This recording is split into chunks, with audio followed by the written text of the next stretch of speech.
Well, Ross, thanks for joining us. After 87 minutes, it looked as if you'd weathered the storm. I don't know if anyone weathers this storm, Dave, but it's a real tough one. You feel as though the second half we were a bit negative, didn't create enough. When I say chances, I don't even mean chances of goal, I mean just chances to get ourselves up the pitch. But I think the way we sort of have to look at it is we have to respect what we're standing in front of now, and we were under so much pressure. Make an excuse, but I think the circumstances seemed to change that a little bit more drastic in the second half, and we just couldn't seem to get ourselves up the pitch, and it was a case that we felt like rather than trying to build to try and get up the pitch, it was a case of us trying to see the game through and defend our box and try to manage the game like that to come out of it with a point. So I feel a little bit of a negative nature, obviously a negative nature because we lost, but at the same time I feel a little bit negative about that in terms of myself and the way we approached the second half. But it's tough to sort of see another way of how we could have gone about it, really. You've got the best defence in the league, don't concede many. You needed to keep that lead more than a few seconds. Well, that's the message, really. Look, the first goal, I walk in very angry at half time because I don't feel we're defending well enough in that situation. We're not marking in the way that we'd discussed, and then I see that it hits Josh Coulson on the backside, spins to the back post, and the boy takes the goal. So there's an element of fortune or misfortune, whatever way you're looking at that. But at the same time, we've just scored a goal. There's not been many occasions this year when I can remember a team, when I say gifting us a goal, I mean that in the nicest possible way. And I'm delighted that Connor is the one that it rebounds off because he's worked tirelessly recently and he deserves that goal. But we've got to be better than that. We've got to make sure that we give ourselves at least a little bit of a platform. We've come in away to a team, like you said, very good defensively. We know we're not going to give up many chances. We get one handed to us on the plate, and then within a few seconds we throw it back down to them. I don't suppose the travelling faithful were surprised by the substitutions, but they probably were surprised to see Joe Widdowson finishing on the right side of the centre of the defence. Yeah, well, like I say again, feel as though it was a little bit like trying to block it up a little bit. Really, put Joe on at left back because I felt that going to a 4-4-2 might make us, a little bit more solid in terms of those two banks of four, with still the threat of having the boys at the top end of the pitch to get hold of it. But we just couldn't get the ball high enough up the pitch or into them with enough quality, or even behind Cheltenham to get our players up the pitch and take that little bit of pressure off. So the rationale behind that, so people are clear, is that we went to a back three. For me, going with Josh Coulson as the right side centre half may have exposed him in those spaces a little bit more, so it's a little bit more natural for him to be there. Joe's that little bit more mobile, so have him as one of those two wide centre halves, if that makes sense, was the rationale behind that.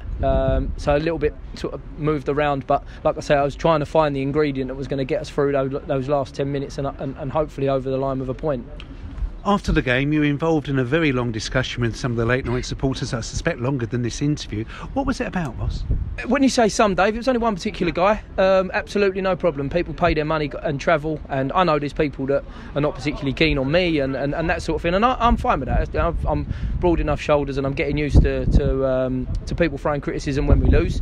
It'd be nicer to have a little bit more of a pat on the back and some praise when we win. I think that would be something that I and the players deserve. I think it's not always of a negative nature that people can look at it from, but like I say, I understand that people probably don't want me as manager of this football club, and then like I say, I fully embrace that challenge, and hopefully when I'm successful in time to come, that we can shake hands with those people and accept that. My only issue towards the end there was the guy was very aggressive. It was only one person, everybody else was very supportive, but my only request to anybody is when you're not happy, I'm absolutely fine with that, but let's just communicate like normal humans. I'm a normal person, I'm a rational person, I'm as upset as everybody else that's paid their good hard-earned money. I've travelled as far as everybody else has today, and I am as disappointed, but at the same time I think I talk to people in a different nature, and that's all I was asking for, and we shook hands and moved on. I don't ever feel I'm ever going to put myself in a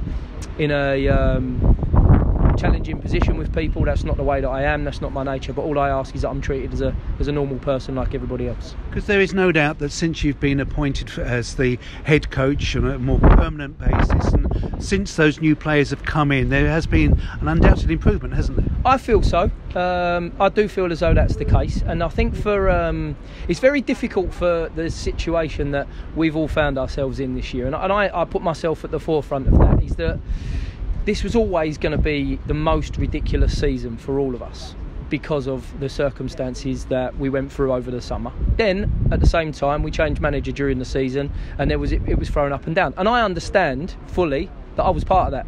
I was part of that situation when a manager was brought in the first place. I was part of the management team when Carl was here, and I say I take all the responsibility that Carl did during that period as well as anything else, because I was part of that and I was trying to do everything I could to help. Then it changed back again, and I understand that causes upheaval for people, but again I will refer back to the fact that it was always going to be a surreal season, and I think nobody anywhere ever could ever say that the club have done it right or wrong. I did things right or wrong because there's no script to say that is the right way to do it. All I feel now is that I am now the Leyton Orient permanent head coach, and since I've been made that in that role, my record is, for me, okay, because I want to win every game, so it's not good enough. But at the same time, I feel as though there's been an upturn in form. Unfortunately for me, I've got an interim period that sits over the top of that in terms of games that I may have won and games that I may have lost. I'm now the head coach, and all I'm doing now is trying to focus on the here and now and making sure that we're right now and we try to get better. Today was extreme circumstances on the whole. I was very disappointed in the first half because I felt that we were in the game. We gave as good as we got. We didn't put them under as much pressure as I would have liked, and that's something that we've got to find that ingredient to do. So it's a very difficult situation, but it was always going to be. And all I would say is that now I'm the head coach, I'll be judging myself on my head coach record, and hopefully everybody else can do that and try to look at where we've been at and where we are right now in a positive nature. And in that position, when you look at the games that remain, what is your target for this campaign now? Well, one of my targets, I make no secret of it, is that we try to end the season with a positive goal difference. I think if we do so, then I think we give ourselves a positive end to the season. So I think that's one of my targets. I think when I look back, Joby and I had a conversation a couple of weeks ago, and we spoke about how very similar we found this season to be in what we were like when we were first in the National League. People getting their heads around the level, people getting to grips with change and different things like that. And we felt that if we can approach it in a similar manner and end the season in a very positive manner, are we going to go and win League 2 next year? Who knows? But it's more about trying to build the positivity within the club, within the squad, for everybody, so that when we return in pre-season, we've got a different focus and a different mindset. So I haven't got an outstanding set target of where I want to get to. Would I love to finish in the top half of the league? That would have been my real target at the start of the season for us in terms of where we would have liked to have got to realistically. But like I say, if we can become tougher to beat, if we can not concede as many goals in the second half of the season as we have done in the first, then I think it gives us a real platform to finish the season on a positive note. Thanks very much, Ross. Thank you. Good luck.